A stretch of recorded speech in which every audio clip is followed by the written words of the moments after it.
Hi friends, ఎలా ఉన్నారు అందరూ బాగుండాలి, అందులో మేము బాగుండాలి. కలర్ఫుల్ లైఫ్ టైం స్వాగతం ఫ్రెండ్స్. ఈరోజు మన ఛానల్లో పల్లీ పచ్చడి అండి ఎంతో ఈజీగా టేస్టీగా తయారు చేసుకోవచ్చు.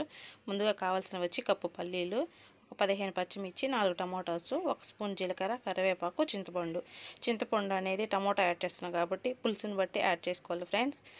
ఒక ఆనియన్, 3 వెల్లుల్లి పక్కన పెట్టేసుకుందాము. ముందుగా అయితే ప్యాన్ పెట్టుకొని ప్యాన్లో పల్లీలు అనేది యాడ్ చేసుకుందాము ఫ్రెండ్స్. ఈ పచ్చడి అనేది మనకు రైస్ కానీ చపాతీ కానీ మనకు దోశ ఇడ్లీలో కూడా టేస్ట్ అయితే చాలా బాగుంటుందండి. మనం పల్లీలు ఫ్రై చేసుకునేటప్పుడు మంట అయితే సిమ్లో పెట్టుకుని ఫ్రై చేసుకోవాలి. ఈ లోపల పచ్చిమిర్చి అనేవి 2 సగాలు కట్ చేసుకుందాము.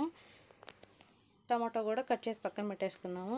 ఇలా పల్లీలు మనం సిమ్లో పెట్టి ఫ్రై చేసిన దానివల్ల పల్లీలు లోపల వరకు ఫ్రై అయ్యి టేస్ట్ అనేది చాలా బాగుంటుంది. ఆనియన్ అయితే ఇలా నీట్గా కట్ చేసి పక్కన పెట్టేసుకుందాము. పల్లీలు అయితే మనకు ఫ్రై అయిన తర్వాత కొంచెం ఆయిల్ అనేది యాడ్ చేసుకుందాము. ఇలా ఆయిల్ యాడ్ చేసిన దానివల్ల పల్లీ పచ్చడి అనేది మనకు 2-3 రోజులు చెడిపోకుండా నిల్వ ఉంటుంది ఫ్రెండ్స్. ఇప్పుడు అదే ప్యాన్లో కొంచెం ఆయిల్ యాడ్ చేసుకొని పచ్చిమిర్చి జీలకర్ర యాడ్ చేసుకొని మంచిగా ఫ్రై చేసుకుందాము. ఇప్పుడు కొంచెం పచ్చిమిర్చి ఫ్రై అయిన తర్వాత టమాటో కూడా యాడ్ చేసుకుందాము. కొంచెం ఉప్పు యాడ్ చేసుకుందాము. ఇవి కొంచెం ఫ్రై అయిన తర్వాత దీంట్లో చింతపండు కూడా యాడ్ చేసేసుకుందాము ఫ్రెండ్స్. చింతపండు అనేది పులుసుని బట్టి యాడ్ చేసుకోండి.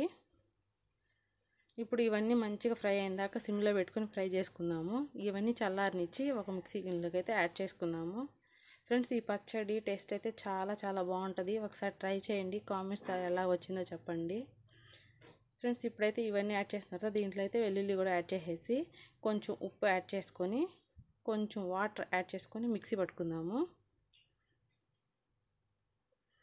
మిక్సీ అనేది ఒకేసారి తిప్పకుండా కొంచెం అంటే 2-3 సార్లు ఆపి అలా తిప్పితే మనకు రోట్లో దంచిన పచ్చడిలాగా వస్తుందండి. పచ్చడి అనేది టేస్ట్ చాలా అంటే చాలా బాగుంటుంది.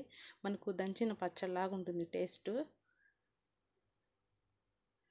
చూసారు కదా, మొత్తానికైతే పచ్చడి అనేది రెడీ అయిపోయింది. ఇప్పుడైతే దీనికి మనం పోపు పెట్టేసుకుందాము. ముందుగా ప్యాన్ పెట్టేసుకొని కొంచెం ఆవాలు, కరివేపాకు, పచ్చడి కూడా దీంట్లో యాడ్ చేసుకుందాము. ఇవి ఆవాలన్నీ మంచిగా ఫ్రై అయిన తర్వాత ఆనియన్ కూడా యాడ్ చేసేసుకుందాము. ఫైనల్గా చూడండి పచ్చడి అనేది ఎంత బాగుందో. టేస్ట్ కూడా అంతే బాగుంటుందండి. ట్రై చేయండి, కామెంట్స్ ద్వారా ఎలా వచ్చిందో చెప్పండి. మా ఛానల్ వచ్చినట్టయితే లైక్ చేయండి, షేర్ చేయండి. Bye friends.